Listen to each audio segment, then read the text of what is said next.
I'm here to tell the story about how I was looking for Prince Charming and that journey that took me into darkness.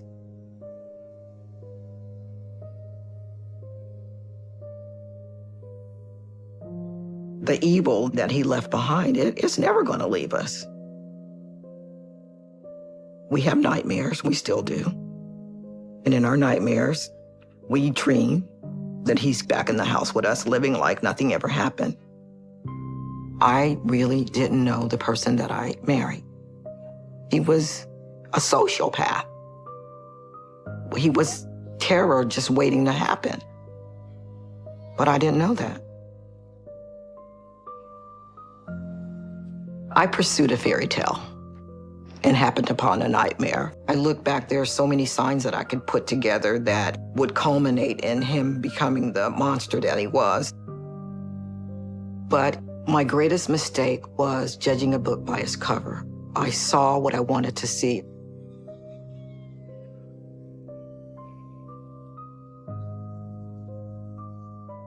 I believe William is evil.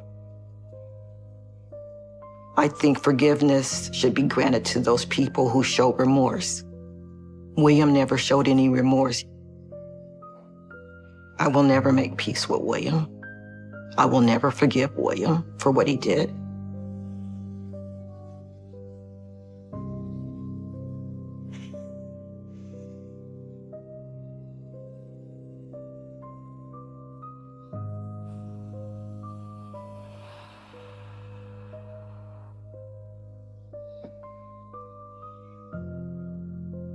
Well, I really had my eye on William. William was very handsome. He was very well-groomed, with the red sweater, with the nice pants, with the crease just perfect. But I had a little something in my heart for him. A little puppy love, maybe.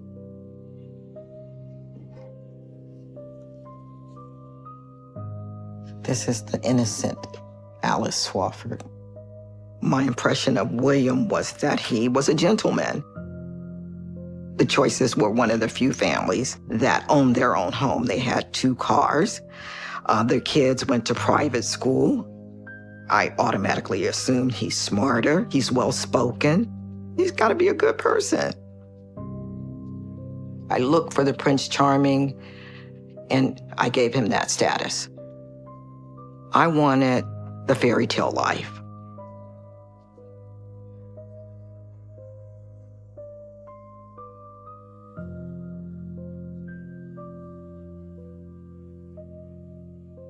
It was Mother's Day, and everybody was over there to honor his mother.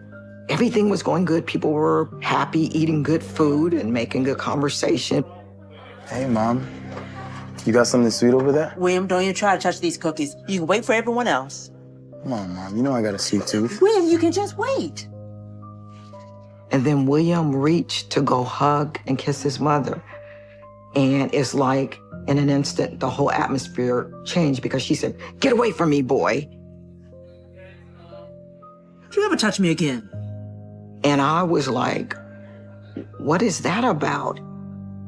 Something is going on. Sorry, Mom. So there were a couple of things swirling in my head. Had he said something to her? Had he been inappropriate in the way he touched his mother? I couldn't figure it out. And he didn't offer any answers. His mystery just, even though it got deeper and weird, there was just something about him that I felt like I needed to figure out.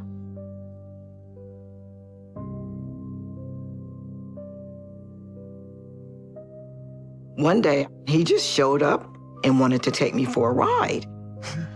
Okay, where are we going? You aren't gonna be able to guess. I said, well, where are we going? He said, we're going somewhere special. And I mean, like, how special? He said, you'll see. Well, I do like surprises. Oh, you're in for a surprise.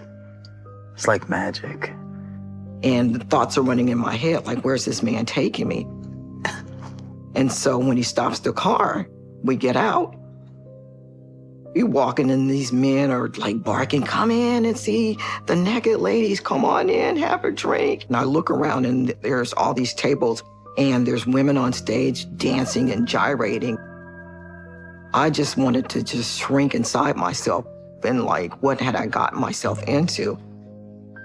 And then I grabbed William's hand under the table and I said, let's go. He said, we can't go, we just got in here.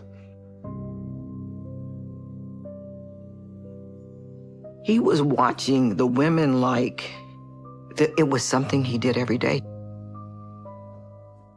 And to me, that said that William had been here before, that he was very comfortable, that he was in fact in his element.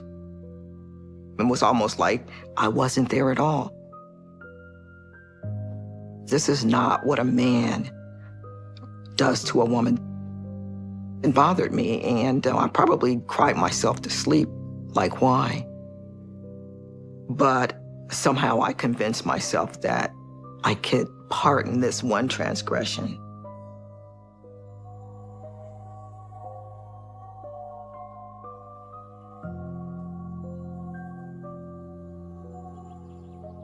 Hey, boo. I got you something. William, thank you so much. Come on, babe. Open it up. William was a very giving person. He loved to buy me new clothes. Some of them I liked, but one time he bought these knee-high boots that came up above my knee, and they were very tight, they were very high-heeled. And I looked at him, I said, what are you trying to dress me like? He said, what do you mean? I said, this is stuff a prostitute would wear. I'm not a prostitute. It was also important to him that every morning when I woke up, I get up and put on red lipstick. Even before I combed my hair or took a bath or anything, he wanted me with red lipstick on. And please paint your nails red. And he told me that you need to go get this done every 2 weeks. I thought I was doing something for the both of us. If that pleased him, that was good.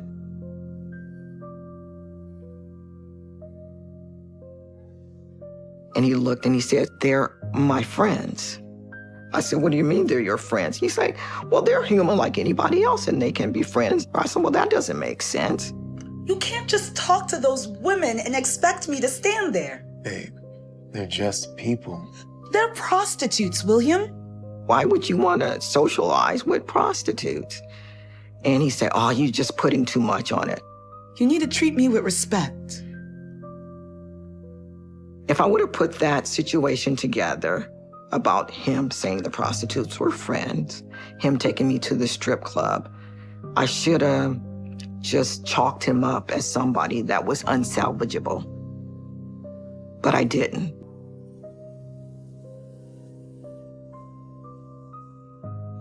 I usually called on my break to check how everything was. And when I called, the phone went off the hook and I could hear people talking in the back and I heard a woman. And I'm like, that doesn't sound right. What's going on? I decided to take a break and drive home. And my bedroom door was closed and I tried to open it and it was locked. William, are you in there? He didn't say anything. William! Finally, he came to the door and he kind of, held it back where I could just barely see inside. I thought you were at work, babe. Why are you here? Just relax. Why was the door locked? And then I pushed the door in and here's this woman in my bed. William, move. Babe, Who is this, William? babe, listen. What is that? When I saw the woman in my bed, I knew she was a woman of the streets. And I said, what's going on? And he said, nothing is not what you think. I know it seems bad. I was livid. I just saw red. And instinctively, I went to the closet because I knew there was a gun in there. Babe, please. I know it seems... Babe, what are you doing? Took it down and pointed it at the woman. And she started screaming. I knew that there was a gun in our closet.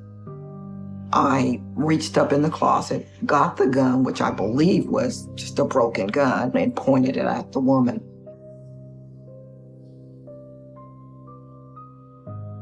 I was livid. Liz, you're gonna hurt somebody. Put that down. I am so sorry. People like you are never sorry. she started screaming. William had this look of shock and horror in his face, and she ran out of the house. And he was terrified because when I was holding the gun, he said, "Honey boo, put that down. Put it down." He started crying, like, "I'm so sorry. I only love you and Crystal. I only want to be with you and Crystal. I'm so sorry. I'm so sorry. I hope you forgive me."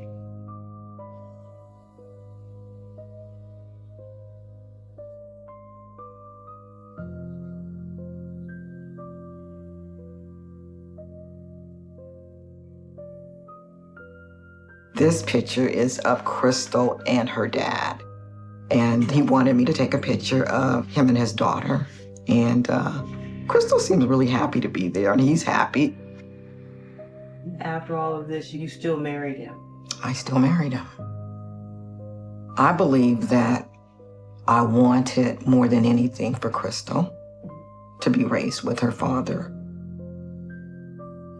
So you were going to take him flawed and all. Yes, flaws and all. I, for better, for worse. And that's my story, for better, for worse.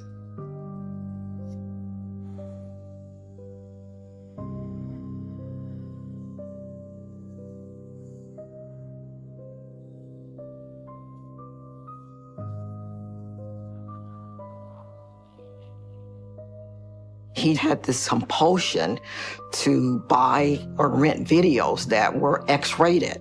But I didn't look at it as something that was so bizarre, because at the time, a lot of men were doing it.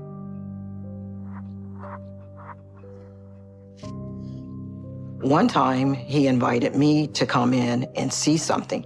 And I relented and said, okay.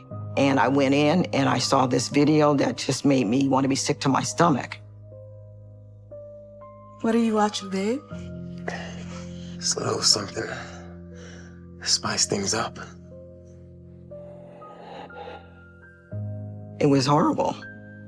It was something like I had never seen it. And she was just screaming.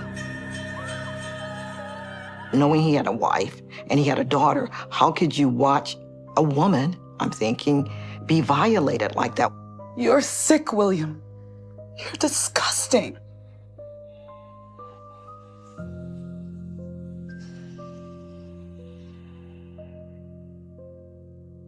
William asked me once, he said, "Honey boo, would you let me put these handcuffs on you?" And he had some handcuffs that looked legitimate, just like the handcuffs that police put on people they're taking into custody. And I said, "No way you're gonna put those handcuffs on me." What I realized in retrospect is there was nothing I could do to satisfy William. I would have to go to the extreme, sexually, to come out of my comfort zone, to be in this weird zone that he seemed to be in.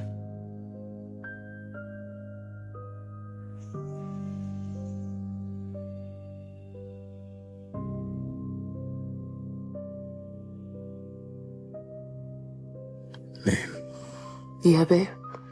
can I tell you something? Sure. Yeah. We share everything. Come on. He said, "I always wondered what it would be like to have sex with my mother." He said, "Well, no, I'm not saying that." He tried to take it back. He said, "Oh, I'm just talking. I was just thinking, and don't take it serious. Don't put too much on it." Forget I said anything. I was just dreaming. What I realized is I really didn't know the person that I married. He developed this routine for going out at night. And as soon as the sun went down and it was dark outside, he would put on his overcoat, even if it was summertime, and a hat, and he would just be gone. And I knew he took the gun with him. This was every single night. William going out at night became a secret that I couldn't penetrate. I just thought it was some other woman. But after asking so many times and getting the same response of, "It's really not your business," then I stopped asking. As his behavior grew more strange, Crystal and I were glad that he was gone.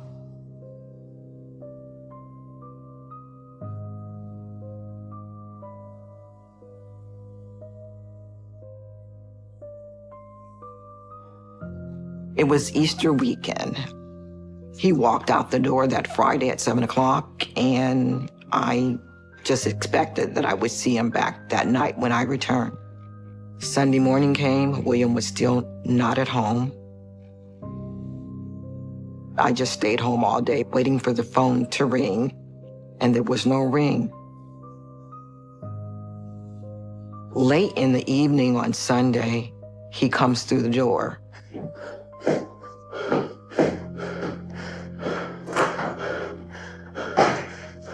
And I'm sitting in the living room, and I'm like looking. William! What? His eyes were wild, and he seemed to be more nervous than I had ever seen him before. And I said, well, where were you? He said, I was in Reno. I drove up to Reno for the weekend. I know he was lying. And he said, are you through? That was it.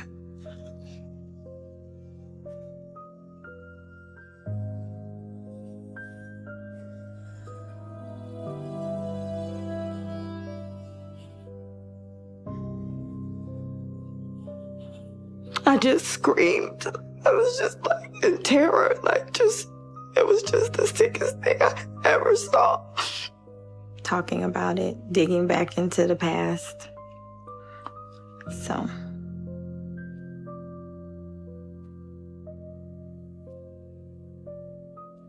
I was just so scared of him. I spent a lot of time with my dad, and for me, he was just a monster.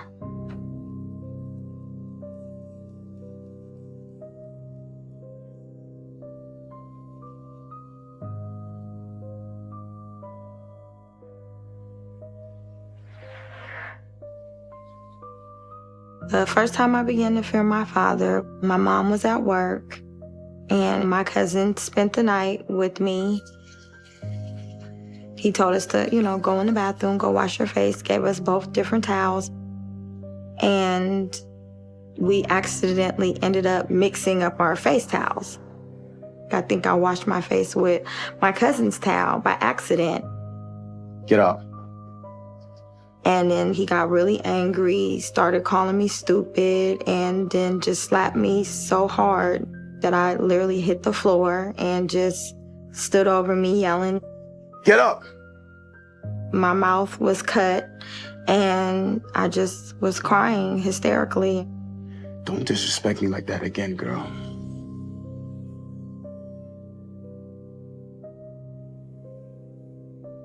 I just kept looking down at the ground, and I just couldn't believe that he slapped me that hard. I couldn't even believe he put his hands on me that hard over something that was an accident.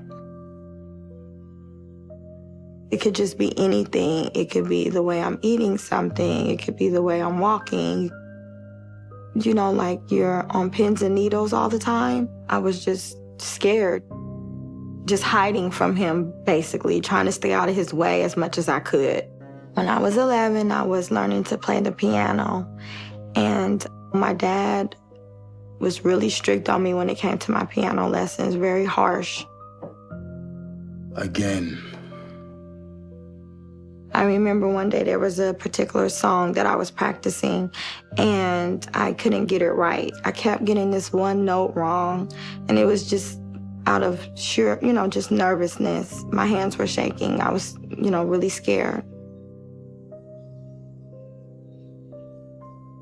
So finally, when I hit the wrong key, he yanked my hands up and just kind of grabbed me by my shoulders and threw me to the floor. And just stood over me yelling about how dumb I was. You make me sick. Disgust me.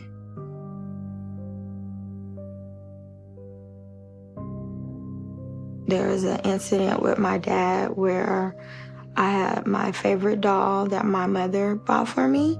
Her name was Molly, and this doll went everywhere with me, slept in the bed with me. Like, this was like my little sister. Can I stop? Okay. I'm about to cry. I don't want to cry on camera.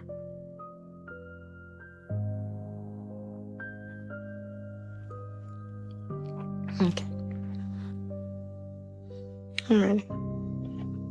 He took the doll one time and while I was sleeping and hung the doll with a belt around her neck. And so when I woke up, the first thing I see when I sit up is Molly hanging from the bookshelf with the belt around her neck. I just screamed. I was just like in terror, it was just the sickest thing I ever saw. Just kept saying, your doll is dead and I killed your doll and now what are you gonna do now? You have a dead doll, Molly is dead. And he was just laughing, like he made sure he was in the room when I woke up screaming and he was just laughing.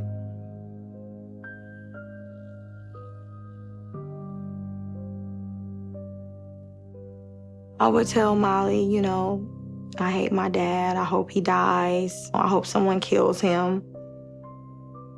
At least I know if I told the doll, it wasn't going to get out.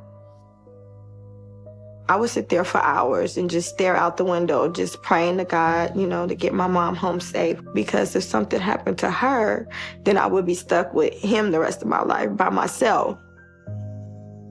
But I just always felt like I was in the dark, trapped in a hell I couldn't get out of, and I had no control over that.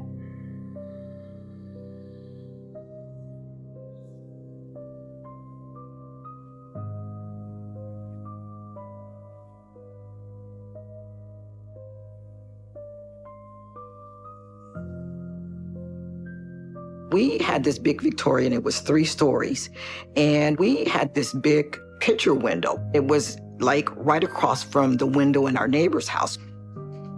One day when I was coming out of my room, I noticed William just captivated, looking into this window. At the time, it was a single lady living over there. And when I said, "What are you looking at?" he was startled. Stop creeping around. It's my business.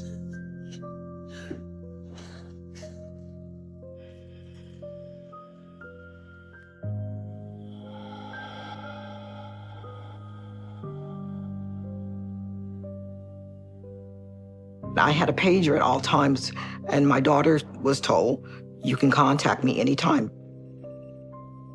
So I get a beep from my daughter, and I called her back right away because it said 911. Well, 911 means it's an emergency. Hello, Crystal? And so when I called her back, I said, "Well, what's going on, Crystal?" She said, "Mom, Dad didn't let me go to school today, and he's acting very weird." At this point, I was just terrified because I didn't know what was going on. You just stay in your room, okay? My heart, it would not stop beating. I thought it was going to come out of my chest. Hello, Crystal? Mom, I think something's wrong with Dad. My heart was it would not stop beating. I thought it was going to come out of my chest. She said, "Mom, Dad didn't let me go to school today, and he's acting very weird." I said, "What do you mean weird?" She said, "Well, he's pacing up and down the stairs, and he had a mask on." You just stay in your room, okay? Okay. Call me if you need anything else, okay, baby? Okay, Mom. At this point, I was just terrified because I didn't know what was going on. She called my pager again, and it said 911. And my heart was beating. And I went and I called her back, and she said, "Mommy, the police are outside." What do you mean outside? Where? She said, "In front of our house." She said, "The lady next door jumped out the window." I said, she jumped out the window." What?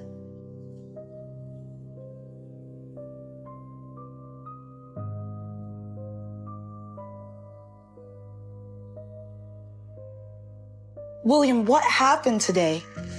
Nothing really. I said, "What do you mean, nothing?" Crystal said that the lady next door jumped out the window. He said, oh, she did. She jumped out the window. They said that maybe it was a burglar or something, but I don't know anything about it. I said, did the police come and ask you anything? And he said, no, the police didn't ask anything. And Crystal told me you're walking around the house with a mask on? Yeah, I was. And he said, oh, I was cleaning up some trees and some leaves, and I didn't want the dust to get in my face.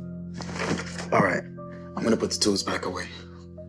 My mom was like, do you see a mask? I said, yeah. She said, can you show me? I took her to his side of the closet, and I pointed to the exact shoebox where it was. Okay, baby, go on downstairs, okay?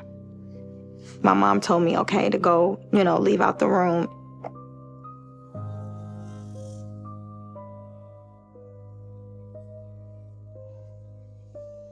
I wanted to ask him more about it, but he didn't want to talk about it. He was adamant. He did not want to talk about it.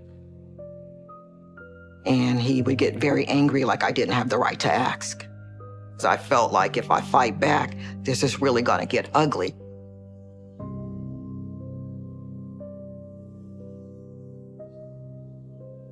One night, William came home after he had been out on his ritual walk with the gun and the coat. He came and he's like, where's the food? I said, there is no food. Crystal and I had the last of the leftovers.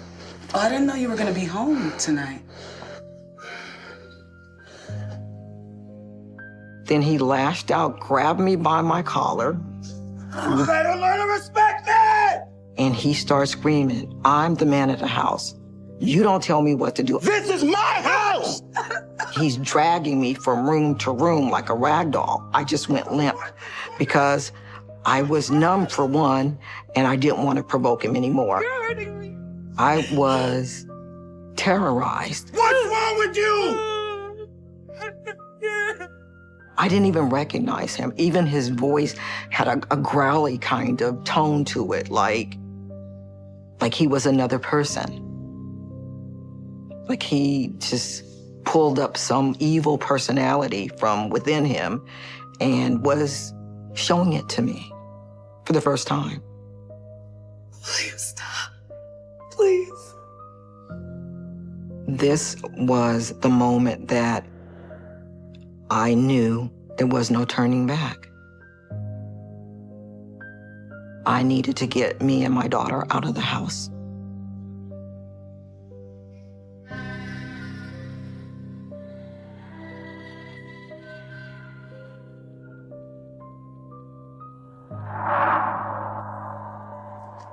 I walked towards the closet to get my shoes.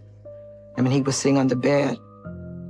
Over his hands, on his lap, he had a white towel, but I could see that there was a gun sticking out from under the towel. And he didn't even acknowledge that I was there. He did not look. He just stared straight ahead. I was shaken. It flashed in my mind, he's gonna kill us. He's got that gun because he's gonna kill us. And I just remember just being scared and just really thinking he was really gonna kill us. Crystal, go get your bag. He's staring straight at the wall like he's in a trance. I did not sense that he looked at me, that he flickered, that he moved or anything. I did not say one word to William. I just quietly got my shoes and I left.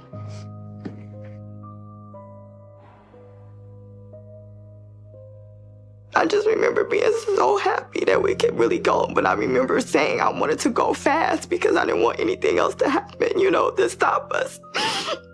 Oh my God.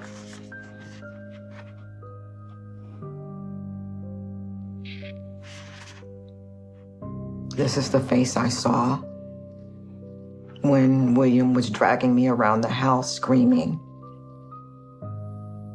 This is the face of anger of somebody who is deeply, deeply infected with evil. Deeply infected with evil. But his eyes are just, they look like they belong to another person. Scary.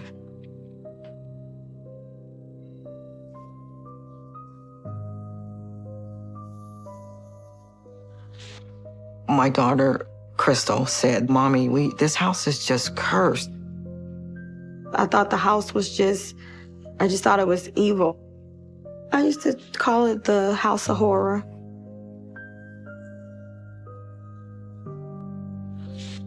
I didn't know that when he was sitting on the bed with the gun, that he had already killed somebody with that gun. We have nightmares, we still do. And in our nightmares, we dream that he's back in the house with us, living like nothing ever happened.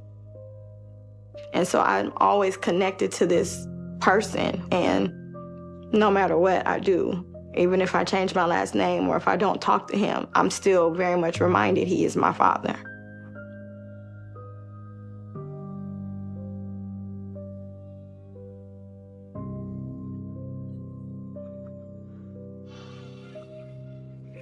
Mom, there's something I need to tell you. Do you know what's happened to Dad? No, I haven't heard from him in years. She said he's in jail for raping some women, and he's going to be there for 11 years. I was like numb. I could not believe it. And I know my daughter doesn't joke. I don't understand, Crystal. We learned that he had rigged up a van, and he would entice women to the van, and then he would torture them and make them do sexual things to him, and then threaten that if they didn't do it, he was going to kill them.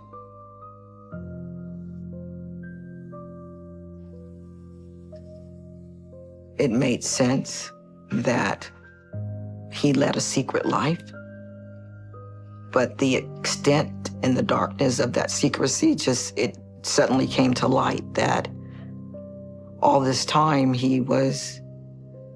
while he was out, he was preying on women.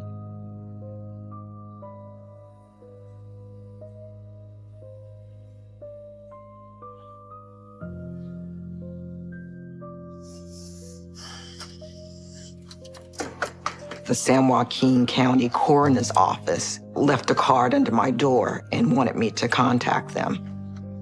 Hello. Yes, hi. My name is Tim Brownstone. I'm with the coroner's office. I contacted you a couple days ago in regards to your husband. Yes. He's already in jail for rape, and now the coroner is calling me. My first thought was that he was dead. If you have a few minutes, I'd like to come in and maybe we can talk. Yes. Yes, please come in. Thank you. And he said, we're investigating your former spouse for 3 murders. And I wanted to speak, but the only thing came up from my throat was just a very loud gasp. This can't be. My heart was broken. My heart was broken because I wish that I had known that he was capable of this. I wish that I had the foresight or the insight to see that he was a budding serial killer.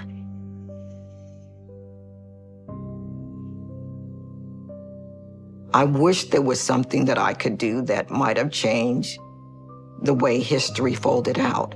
And I feel guilty that I hadn't seen this coming. I really feel guilty. I cried a lot about it for like months on end. It makes me feel like I'm a part of that too. Like I'm a part of that evil, and it's never going to end. I can't shake that side of me. This is Victoria Bell. How unassuming she had to be to not know she was bringing herself into the proximity of a murderer. That's the worst kind of monster. Is the kind that present themselves as something that is benign, harmless, welcoming, and yet he can get her in the car and torture and murder her, ultimately murder her. She was murdered that Easter. That Easter. When they told me that he murdered somebody in 1988, his attorney, I said, was it in April? She said, yes, how do you know? And I said, I know because this is one of the strangest times in our lives when William actually was gone for a whole weekend and I had no insight about his whereabouts.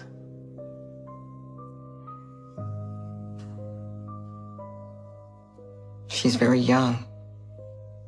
She looks so innocent, like she could be my daughter.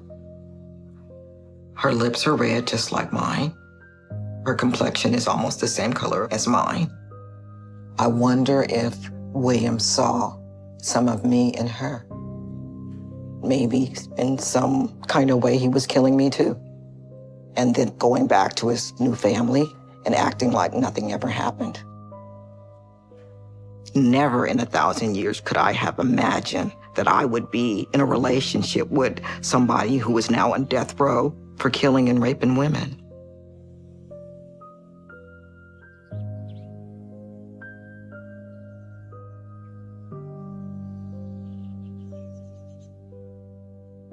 A lot of people felt like I should have known that my husband was a rapist and a murderer, that how could I be so oblivious as not to see that this man was doing horrible things? It's just hard to forgive myself for not looking closer. It's really hard to live with that. To the victims, I would say, I'm so sorry. I am so sorry. These women had children. Their children will have children, and this will be their legacy, that somebody took their mother away from them, had no regard for their life. It is the judgment and sentence of this court that for the crime of murder in the first degree shall be put to death within the walls of the California State Prison at San Quentin in the manner prescribed by law upon a date to be fixed by this court in a warrant of execution. I think forgiveness should be granted to those people who show remorse. William never showed any remorse. I felt like he deserved the ultimate punishment to take what he had taken. It would be like somebody killed my father. Even though he's bad, I don't think I want to see him suffer like that.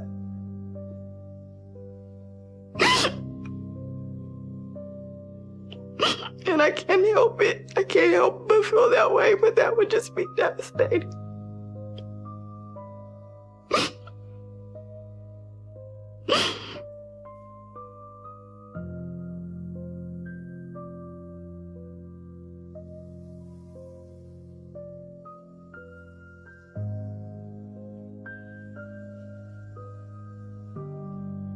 I feel that evil didn't win because I didn't turn out like my dad. Even when I was a little girl, I would always say, when I have a little kid, and I'm gonna be a loving mom, I'm gonna raise my child differently, I'm going to protect them. And I did. And for whoever sees this, Crystal and I together on this program will know that there's nothing that a mother and daughter can't do together. There's nothing we can't overcome and conquer because we have each other.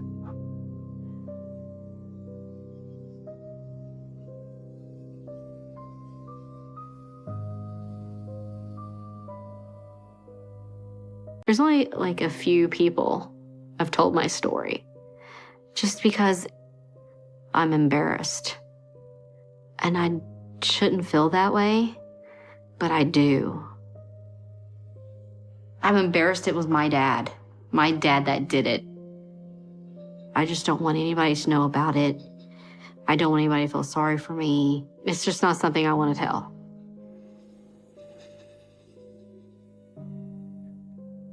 It's just such a shocking thing for people to wrap their mind around when you tell them that and they're just like, oh my gosh, in disbelief. as an Indiana death row inmate is just hours away from execution. Matthew Eric Wrinkles is set to die by lethal injection early tomorrow morning. He did deserve it. He did what he did, and that's what had to happen. But as mad as I was, he was still my dad. I believe people can become evil. The way you choose to live your life and make decisions, I think, can make someone become evil. But I never thought that that would happen like it did. This is a photo of myself and my mom and my dad and Seth. It does look like we're just the normal, average kind of family.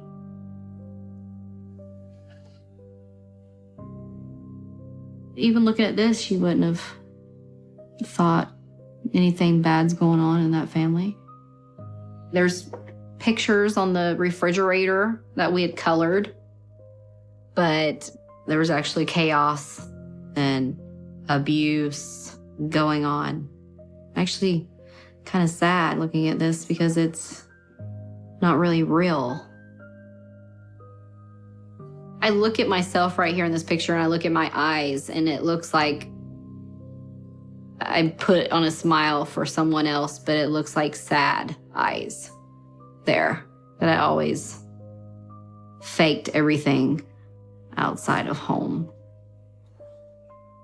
That everything was okay. But it wasn't.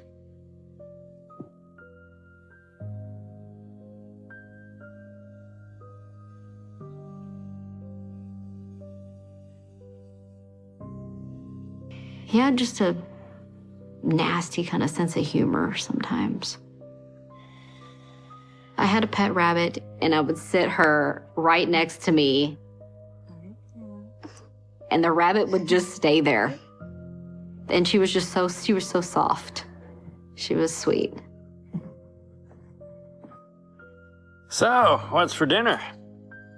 Sometimes he would joke and be like, oh, I wonder what that bunny would taste like. He just thought it was the funniest thing.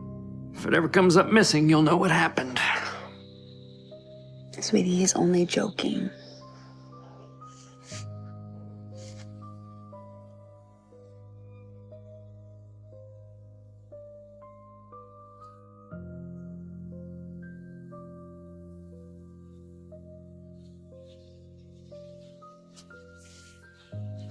I was in the house and he called me out. Hey, honey, come out here, see what I got for you.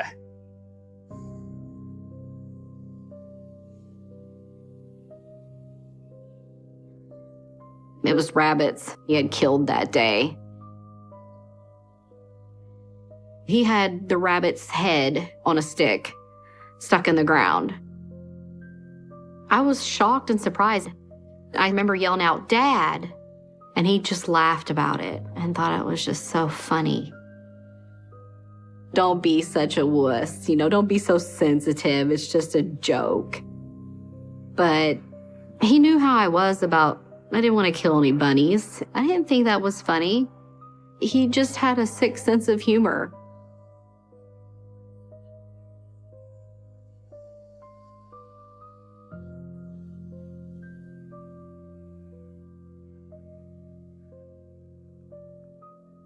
My dad had a business. It was called Carb Tune, a mechanic, little shop in his garage. And he would work on vehicles out there. He could tear apart anything and put it back together. And that's what he specialized in, was taking apart carburetors. And he was really good at his job. He'd be out in the garage. And sometimes coming home from school, I'd go and say, "Hi, Dad, I'm home." Hey, Dad. Hey, honey. How was school today? It was good. Yeah? And he would ask me to come out and take phone calls and write down, appointments. And he would ask me to help him pump brakes. Okay. But I'd get into the driver's seat. And he'd be like, "Okay, when I tell you, I want you to pump the brakes." And then when I say pump the brakes, you pump the brakes, okay? Okay. Teamwork. And I got pretty good at that. But at the same time, I was nervous because he had a short temper. Okay, pump the brakes. Lindsay, pump the brakes. I am. It's Lindsay, not I working. said pump the brakes. He would yell and say, "Are you holding the brakes? Are you holding it all the way down?" Did I say pump the brakes? Yes. Did I? What did I say? Sorry, please don't do that. He'd like to throw stuff, and that would scare me. You can't listen. I'm sorry. I swear to God, Lindsay. I swear to God.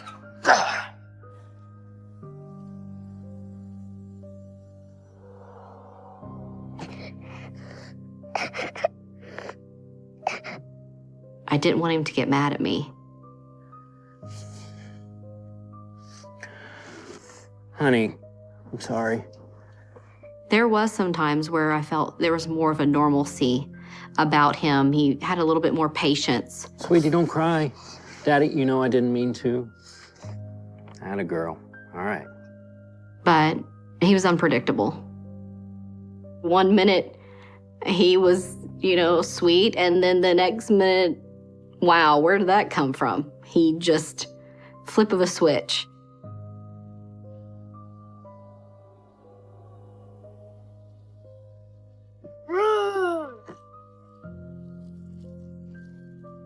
Seth was so full of life, but Seth was just a kid and rambunctious. And that would really aggravate my dad. Seth! I told you not to lie to me. What did I say about lying, huh? Seth was a fibber. Did you clean your room? Oh, yeah, I cleaned my room. His room wasn't clean. You said, Daddy, I cleaned my room. You didn't clean your room. That would set my dad off. Look at this. Blots, toys everywhere. Does this look clean to you? Huh? I can remember standing at my door. I'll clean it up later. You're gonna clean it up now.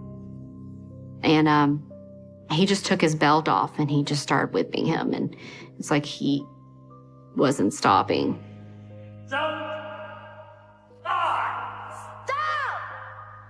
He was crying and screaming.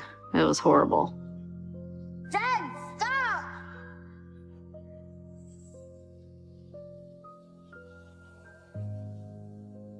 I knew there was no helping him. And I was so scared that I was gonna be next. And he actually came to the door and looked at me and said, "Do you want some of this?"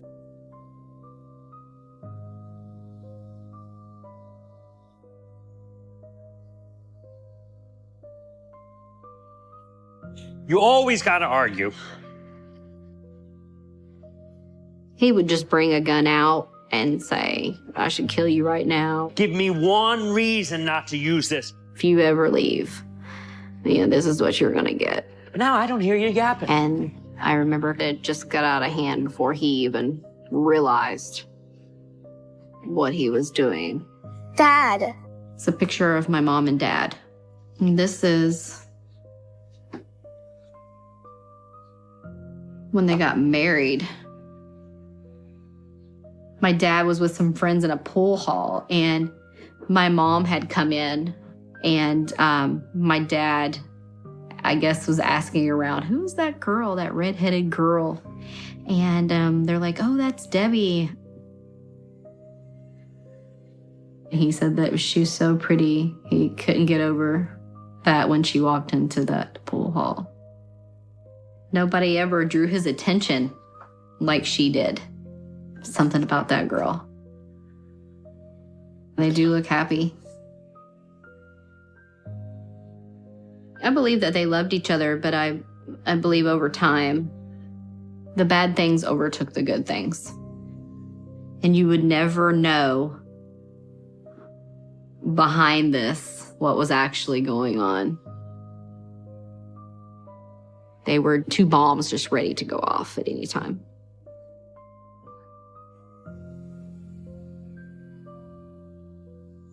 My mom was the bill payer, and he had no concept of money. He would blow money. And that caused a lot of problems. Eric, what are you doing?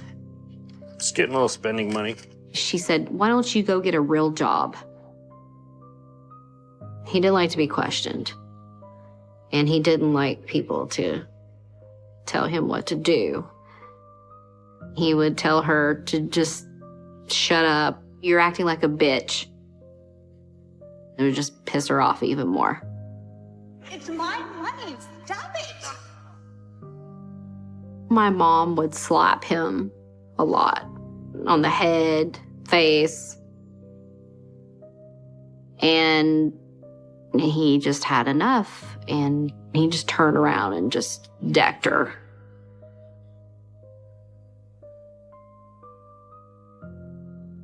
A lot of times the fighting was at night. Laying in bed, you could hear stomping around, yelling, maybe cursing, and I just laid there, just thinking, were they gonna hurt each other? Can they just stop fighting? Why do they have to fight? I just wanted it to stop. Stop it. Knock it off.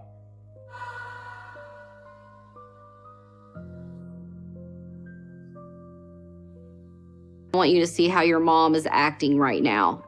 I said, no, I don't want to. And he'd say, get in here now. And so we would go in there and we'd sit down on the couch and we'd have to sit and watch. We were little onlookers, quiet little onlookers. She would hit him and then they'd start hitting each other. They were fighting. I could hear them, and I wasn't asleep, but I was pretending to be. And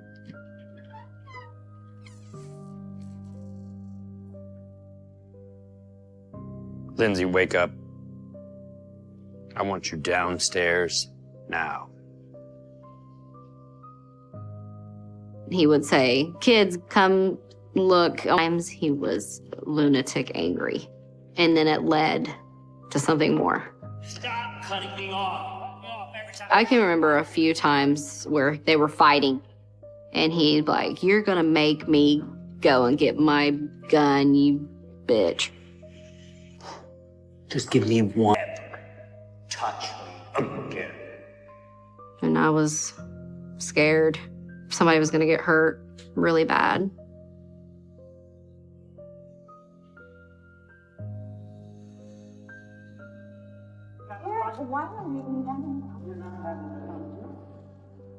Sometimes he was angry, and sometimes Please put it away.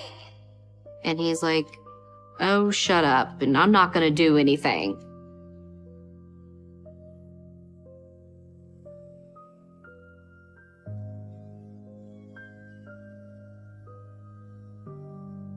One reason to use this, I swear. He would wave it around just to scare my mom. Don't make me have to use this, Debbie. I was so scared, like he was gonna kill her. And I'm like, please, Dad, don't put the gun away. Dad. Different, or do they do what my parents do?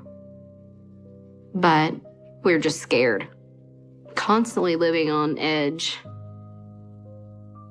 It was getting out of hand.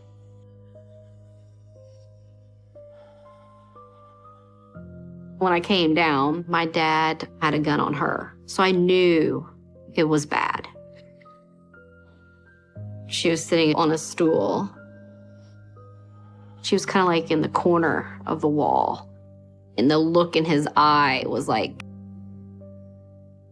I was just kind of scared and didn't know what to say and what I should and should not say.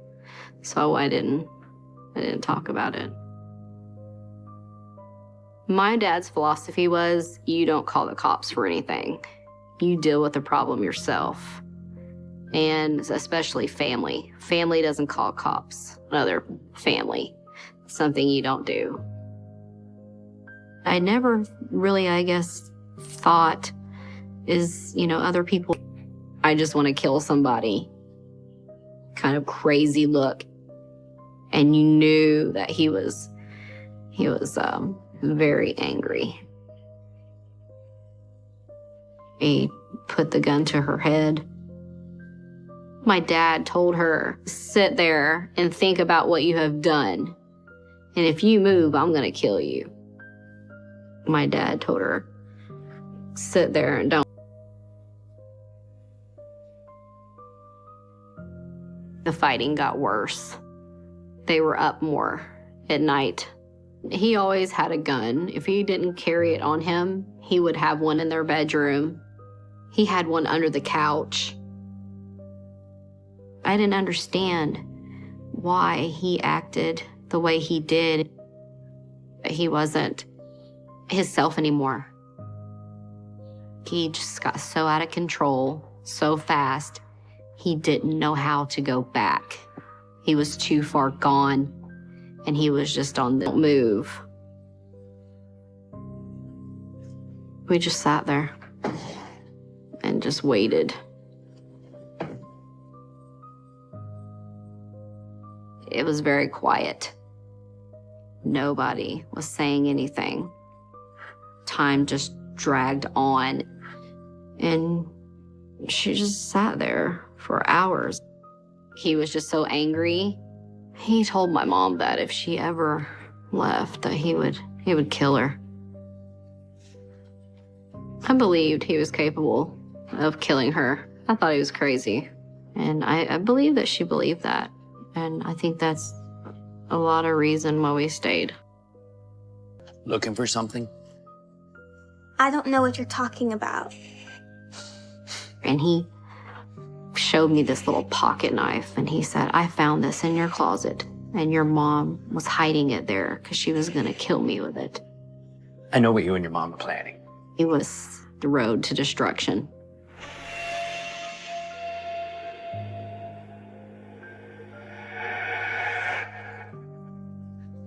I had spent the night at a friend's house. The next morning, when we got home, the house was ransacked.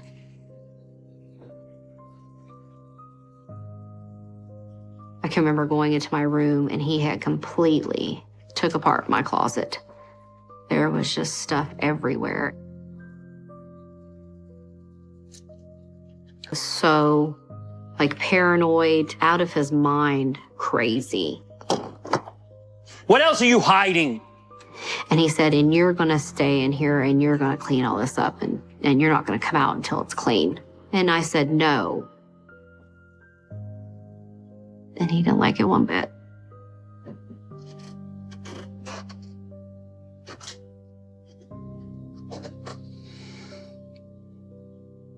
What did you just say to me?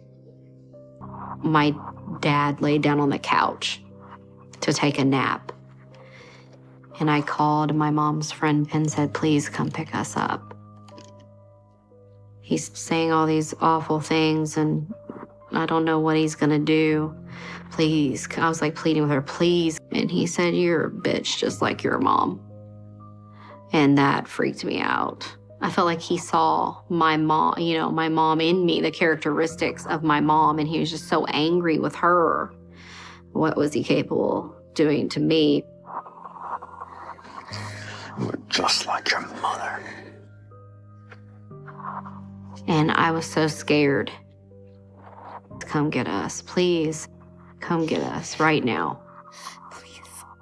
And we went into hiding.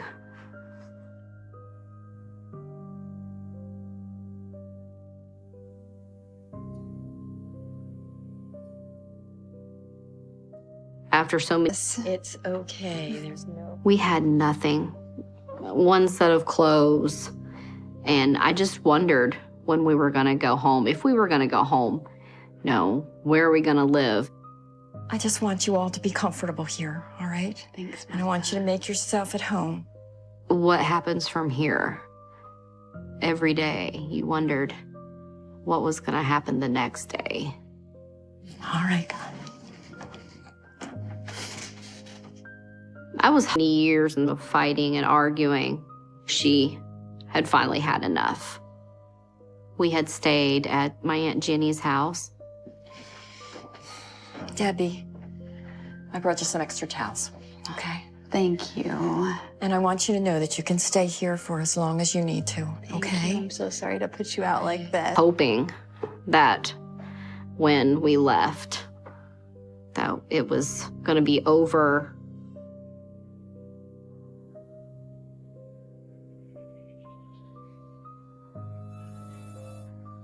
He was so crazed to find us. That's what he kept telling everyone. I've got to find my kids. I need to know.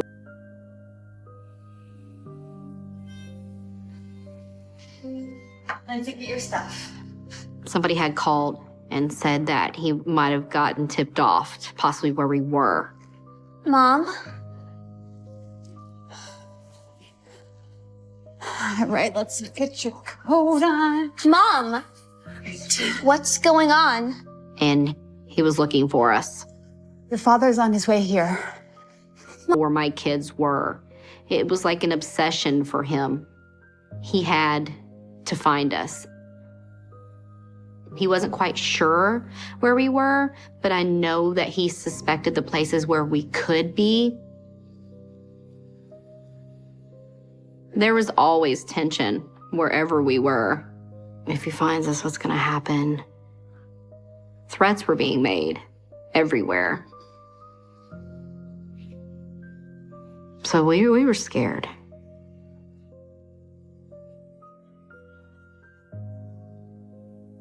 Leave, and at that time you weren't worried about things. You're just worried about your life.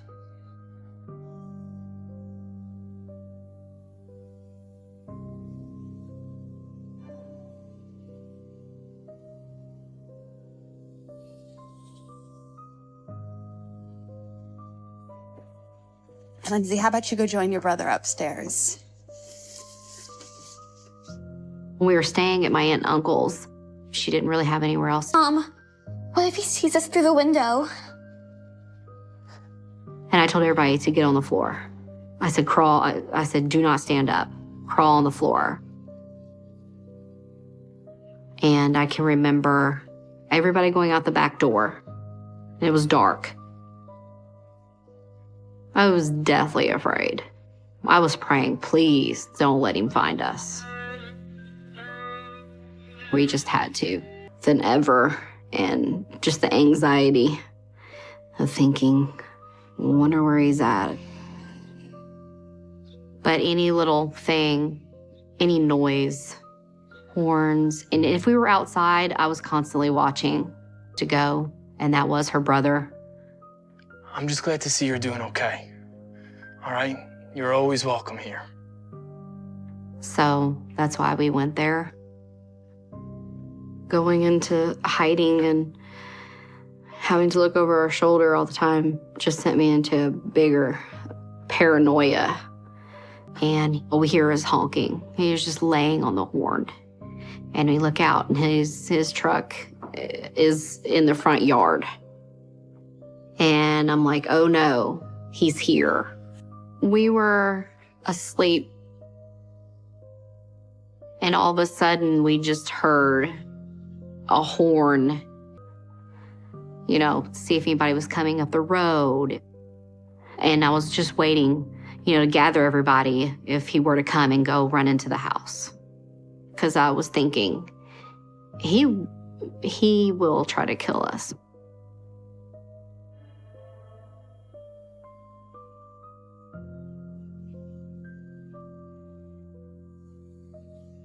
My mom had got a restraining order.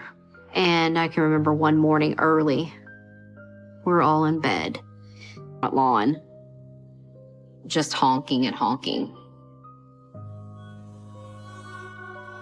I was just so startled. Everyone was peeking out and keeping an eye, and it was constant. And we all jumped up in a panic, and we looked outside, and there my dad was in the truck and on the front, on him. You didn't know what he was gonna do. He was very unpredictable, and he always had a gun on him. That's what was so scary. I don't doubt that he was sitting out there laughing because that's just the type of person that he was. And he just drove off.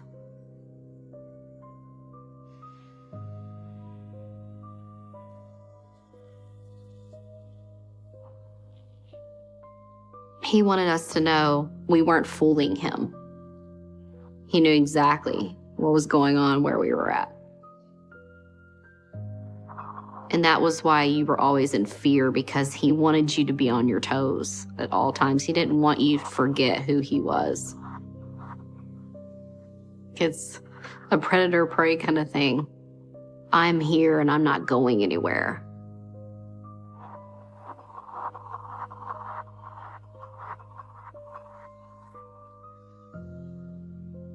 I felt there was no going back. Things had just escalated, or just go away and he'd never come back. It would be so much more peaceful.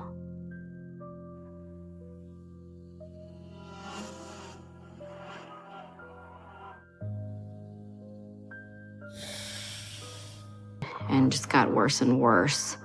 And I didn't feel like anything was gonna get better. I didn't really know what was gonna happen. I remember one night laying in bed and I was just thinking, you know, if he would just disappear. And I woke up in a panic. It's kind of when you wake up out of a deep sleep and you have a bad dream or something, you're like, something bad was happening. And I can remember my mom, she had a gun. And I never had seen her have a gun before. I knew right then something was wrong. She went to the door and my dad was coming down the hall. He has camouflage paint on his face. He's dressed in camouflage clothes from head to toe. And I'd never seen that look in his eyes that day. It's like a lunatic, crazed. She shot him with that gun she had. He was shocked. And I think he said, "Debbie."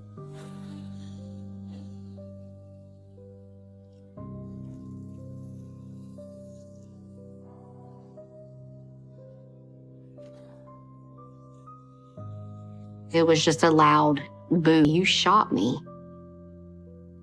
And here I am, kind of just standing in the background. It was like an outside of a body experience, seeing all that. But I do remember her. And then she fell.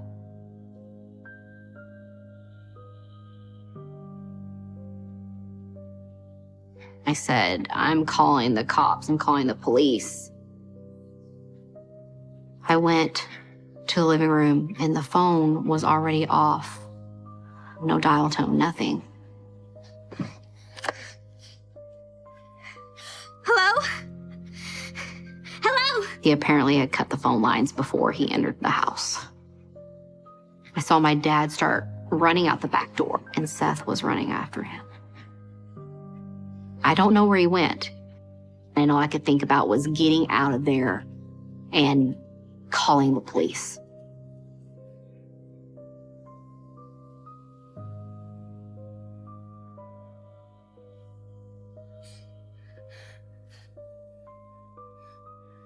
I could see him laying on the floor. He was laying face down. And I knew at that point, I realized he was dead. So I run saying, "Please don't shoot Mom," because he was mad. No, Daddy, no! Don't shoot! He told me to shut up. And then he shot her out the front door and my aunt's laying there, completely sprawled out. And she's face down. And I was in such a panic, I just took off to the neighbor.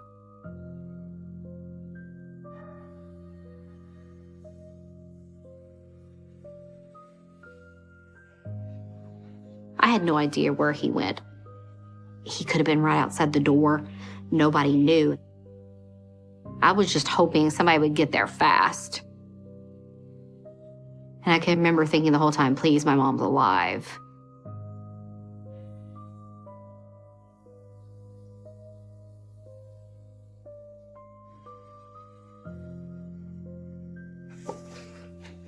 This is a cute photo. Me and my mom. She was a good mom and she was a hard worker and she wanted the best for us. I miss her life to live.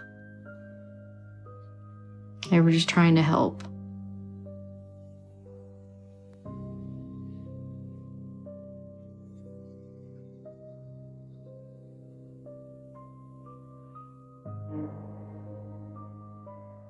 He did what he did, and that's what had to happen. But he blamed Smile. She's very pretty. She was smart.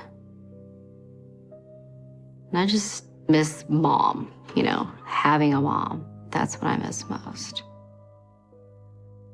This is my Uncle Tony and my Aunt Natalie. And it's just sad looking at these because they were so young. They were in their late 20s. And they had so much more to me for getting the death penalty. It was my testimony that put him where he was, and it was my fault.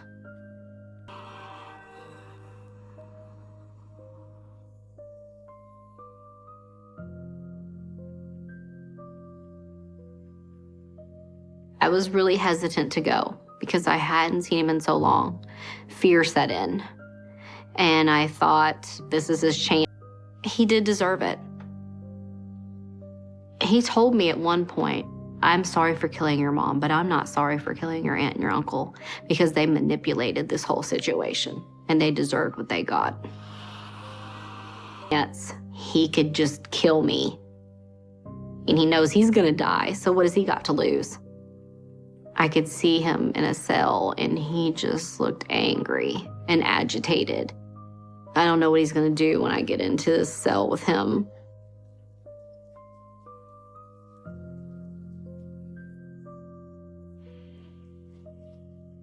Anytime he could just snap my neck. And nobody could get in here fast enough to get him off of me. I would be dead. My dad was on death row. By lethal injection early tomorrow morning. At that point, I really didn't have a relationship with him and I hadn't seen him in years. Wrinkles killed his estranged wife and two of her relatives in Evansville back in 1994. Wrinkles is not expected to make any last-minute appeals. I knew the end was near. Tonight, the debate is heating up as an Indiana death row inmate is just hours away from execution. Matthew Eric Wrinkles is set to die. I thought, should I go? Should I not go? I don't want to have any regrets. After he's gone, he's gone. I can't be like, well, I wish I would have said this. I wish I would have asked him this. But I am glad that I went because what I was expecting and what I saw was two different things. He wasn't that person that I knew him to be. You just want to tell them both I love them. Miss them. I wanted to come to peace with it. I felt like I needed a reaction from him. I wanted to know if he ever changed his mind about being sorry. So I felt like I needed to go.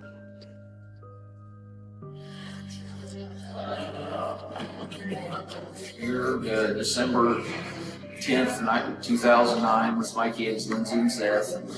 We got about an hour. His demeanor and his attitude was different. He still had that arrogantness about him, but he seemed calmer. I was shocked.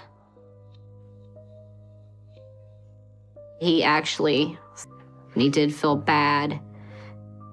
He told me he was suffering throughout the years. He said that my mom would come to haunt him in his dreams at night. And that was enough for me. That's what I wanted to hear. I just want you kids to remember this. We're a family, and you do that when I'm gone. Here.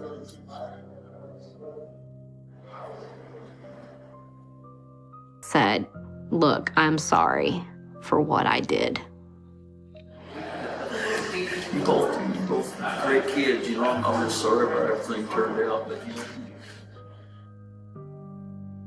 But maybe this man has changed. I felt like he had some sort of remorse about it. I didn't stay for the execution. I left. There's no way I could have endured that. It was hard to say goodbye.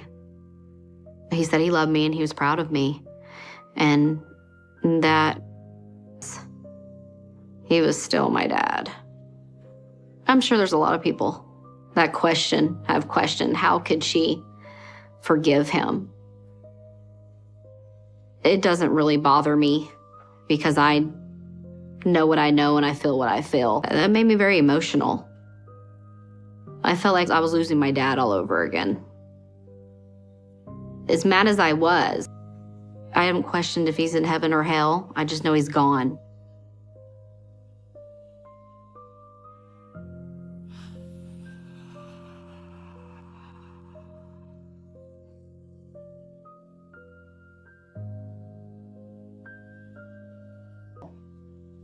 I made peace with that and got my closure. When I walked out of that prison, I didn't look back. I just kept going. It's all of it. Today is a new day for everybody on. All of us, all three of us. I don't even really think about him at all. Home alone in the daytime, I flip open a blind and I'm constantly watching outside all day. Like I want to know what cars are driving down the road. There's some nights where I'm laying in bed and I hear a noise, then that starts. I'm fearful. I live in fear. I am constantly living in fear every day. I think something bad's gonna happen, especially to my husband or my kids. When I'm the whole paranoia thing, is there somebody outside? Does somebody wanna get in? What will I do? Where will I hide? It could be something different every day. And I feel it's just God's way of saying not everything in life is going to be great. There are reasons why you go through these struggles. It's a learning yourself. There's always hope for a better future. What happens to you doesn't define you unless you want it to. I blame my dad for the life that I had to live. But looking at it now, if I wasn't where I am today, I was. Every day is a struggle, and I just try to be strong.